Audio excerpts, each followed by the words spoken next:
Welcome to Money Conversations with KJ. KJ is a lifelong entrepreneur who's made a lot of money, lost a lot of money, and found his way back again.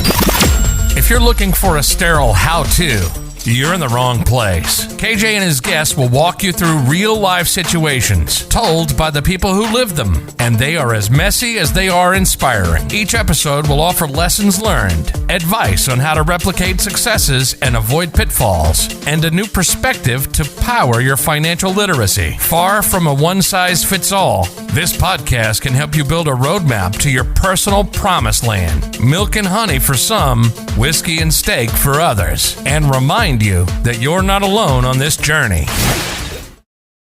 Hey everybody, welcome back to the show, Money Conversations with KJ. I'm KJ, your host. I've got Lonny Weissman back in the studio because I wanted to have him come out, and Lonny does, he just opened up another LLC for me, but I wanted to talk about that today. So stay tuned. Let's talk to Lonny. All right, Lonny, welcome back. Good to have you. Hello, Kevin. How you doing today? Good. So let's talk to the folks. I know we just talked to them a little, in the last video about asset protection, but let's talk to them at the people that are out there that are running some sort of a business, whether it's online or maybe some sort of brick and mortar type business, because there's so many new online businesses, that they set themselves up correctly and don't act as a sole proprietor, right? They should have some type of corporation. Let's break down the three corporations: C Corp, S Corp, and then the LLCs, right? Because some people are out there wondering, well, which one should I have? Right. Yeah, there are three types of business entities, really four types of business entities out there. You've got the LLC, the S Corporation, C Corporation, and you've got a limited partnership, which are much less common amongst regular business owners out there. But typically we'll be discussing the S Corporation, C Corporation, and the LLC here.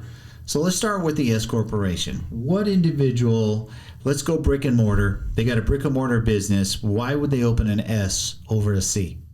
Those would be for the smaller business owners that are generally taking all of the money out of the business or taking all of the loss down to their personal income tax return, because that is a complete flow-through entity to where the profits or the losses flow down to the individual's 1040 tax return. Versus, okay, maybe I need a C corporation. Who needs the C corporation? C corporations primarily fit the business owner that is a little bit of a larger company and that they have more of a retained earnings type of an aspect to it, to where they don't need all of the money personally. Because give me an example. Let's say if you're making $1 million a year.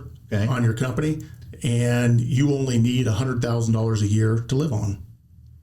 So you're leaving the other 900 in the business. You're leaving the other 900 in there for business growth and development, maybe fund a retirement plan, maybe you're using it for capital to make business investments with, right. Things of that nature. Because what happens is that whenever you take money out of a C corporation to the individual themselves, right, you're going to be taxed at the higher personal tax rate. Right. And the money left back in the C corporation is subject to lower corporate tax rates. Okay. And then the LLCs. Why would I open an LLC versus an S Corp or a C Corp? LLCs are generally designed mainly for people that are owning rental property, or if they have a business that has multiple owners or shareholders in the company, and the shareholders are otherwise known as members in an LLC. So you have shareholders in a corporation, you have members in an LLC. So I like to use examples. I know today, in today's world, with the internet being what it is, there's a lot of internet entrepreneurs. And I would think most internet entrepreneurs are just no employees. They just do their business on their own, right? Right. So what would be the best entity if you're an online business owner? I would probably set them up as an S corporation. As an S corp. Yeah, because usually if they're small time online business, they're going to probably be taking all of the profit down to themselves personally as a salary or some other type of income strategy there. So therefore, they want to be able to, because of the taxation strategies that surround an S corporation, they differ than the C corporation. So what about if you're an online business, but you have multiple partners? Then you would go LLC at that point? I would probably go LLC there. That's Because you have definitely what I would multiple do. partners. Yeah, I would go in LLC at that point, and then I would have each partner end up setting up their own corporation to receive their portion of the profits out of the LLC. So what about there's online businesses that have what's called an affiliate?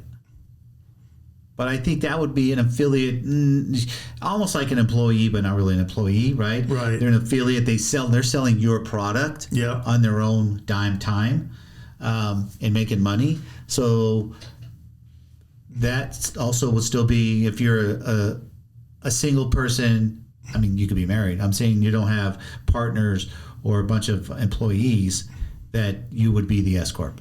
That's correct. Okay. All right. Now, let's talk to the folks about the importance of where you live and where you open these corporations. Now, you and I live in Nevada, and you and I both understand the value of opening a corporation in Nevada, but I want to break it down where some people are told multiple things. Don't do Nevada, do it in your own state, do it in Delaware, do it in, what's the other state that's Wyoming? Wyoming's gaining pretty good in the last 10 years. So, explain to the folks out there the reasons why, if you lived in Florida or Ohio or wherever, that you would want to open your entity in Nevada. Okay, well, first and foremost, what people need to understand is that you as a business owner, regardless of where you live, you have the right to form your business entity in any state that you want to. Does not matter. Okay. So you can choose that state. Does not matter. So therefore, if you have the choice of states, why not do it in the best state? So let's give them, and I know every state's different, guys out there, of opening it up, Nevada versus Florida or Ohio, like I was saying, the benefit of Nevada versus most of the other states. Not all, but most. Okay, yep. The primary advantages in Nevada is, number one, asset protection, to where Nevada has it in the state statutes and written in those statutes that the owners and shareholders of your Nevada entity cannot be sued personally on behalf of a business lawsuit.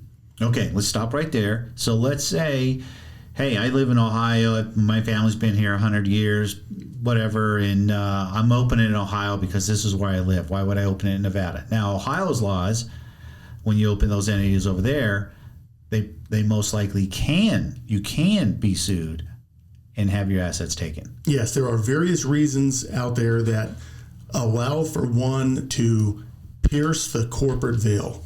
That's a term that all of you need to understand out there, is the piercing of the corporate veil. And piercing of the corporate veil happens to where when you have your business entity, wherever that may be set up at, to where you face a lawsuit on the company, and then in addition to that lawsuit, they decide to go ahead and sue you personally because of that business lawsuit. Right. So now you've just now gotten drug in on a personal level due to a business lawsuit. And I've had friends that happen to, right? So if you are a Nevada entity, that can't happen. That is correct. The only way that can happen is if it is proven that you have intentionally committed fraud. Right. And not telling you to go out there and commit fraud or anything, but fraud is very tough to prove. Right. But you would have to literally be proven that fraud was committed in order for that veil to be pierced. And other states out there are matters such as, like, maybe you undercapitalized your corporate bank account, so that's a way to get in. Maybe you didn't have the right amount of officers and directors on your company, so now all of a sudden that's a way to get in. Maybe you didn't keep up with your resolutions, amendments, and meeting minutes, which are your formalities of your company. By not doing that, other states want to pierce the corporate veil because of that. They can get in. And again, guys, so piercing the corporate veil, think of it as, hey, there's a curtain here, and on one side of the curtain, everybody sees what's on the front side, but they can't see what's on the back side. And in Nevada, you can't look back there unless you get, in the court of law approved for fraud. You can't look back there. In almost all the other states, they just peel the curtain back. They're like, oh, look how much assets they have over here. Right. And then they go after them. So some of the questions out there are, great, I live in Ohio or whatever state. My business is here. how does that work where my entity is structured in Nevada, but my business is in Ohio? What happens here? You just need to have the proper registration documents that allow for you to go ahead and take your Nevada company and register your company to do business in your state of operation. Correct. And I've spoken with, I don't know, maybe at least a dozen states, people in a dozen different states, and found out that, so every state is different in what their fees are, okay, to do business as. So your ABC company registered in Nevada is doing business in Ohio. Ohio says, hey, yeah, you can do business here, Mr. Nevada Corporation, but you have to pay our state. And those fees, typically, I've seen them anywhere from $100 a year to like $800-900 a year, right? But if you got a business that you're making, some pretty decent money at, this is pretty cheap. Yes. Protection to make sure that no one's going to take your assets. That's right, because you're going to have that company forever, or for as long as you decide to stay into business, or if you happen to get rid of your first business and buy a second business. Right. Let's say you sold your construction company, but now all of a sudden you opened up a restaurant. You can utilize that same original corporation that you set up. So setting up in Nevada has huge advantages. Again, this is asset protection, guys. This isn't just because, nope, I live in Ohio, I'm going to open in Ohio. That's the way it is. Well, you're opening yourself up to a possibility of losing a lot of money if you get attacked for whatever reason, right?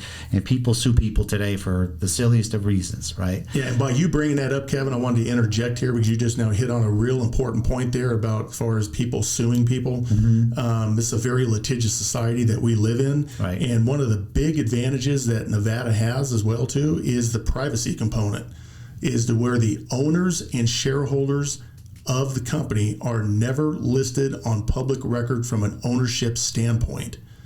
So that means, and the statistics show out there that roughly 1 in 4 business owners, that's 25%. Yep. Okay, that's, if my math is right. Right. Okay.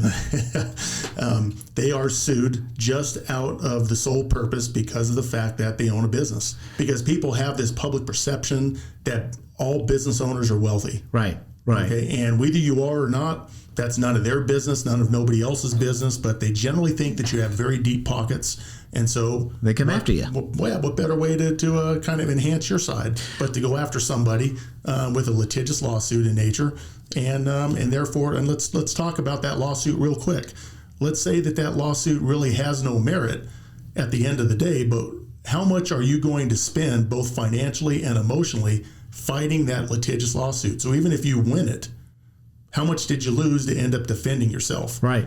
How much time did you take away from your business? So it just made me think that there's a lot of people out there that are what they call silent partners in businesses. Like, I invested, here's money. I don't want to have anything to do with running your company. I invested with you in your company. I'm an investor there. You don't want anybody knowing that. That's right. Right? You want to be a true silent partner. Like, here's my investment to help grow your business. But you don't want anybody to know, hey, he's partners in this business, that business, the other business. And man, that guy's got a couple $1 million out there. Let's go get it. Right? And so if they go online, right, we can find all kinds of information for free online. And that, hey, Joe Schmo here has assets in 5 different businesses.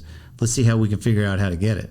That's right. But if they don't know it, if they can't find it, they're not going to do anything to you. That's right. The more you can stay off the radar, the better. The better. So that's cool. Well, listen, guys, I hope you got a lot out of that.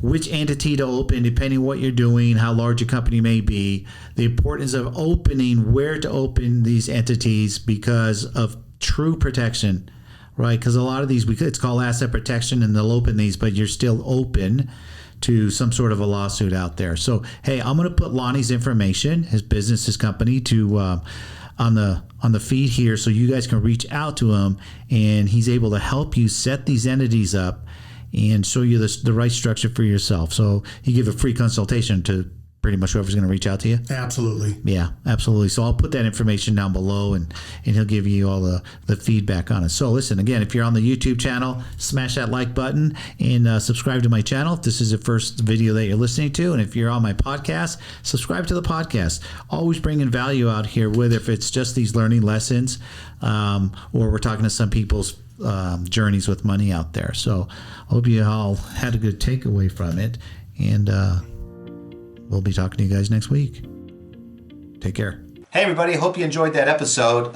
Really enjoyed making all these episodes for you. Remember, we're just having conversations with people's journey with money and the things they did right with it, the things that did wrong with it, and how did they really come about getting their mindset with money. So every episode's different. We all have a good takeaway from them. So do me a favor.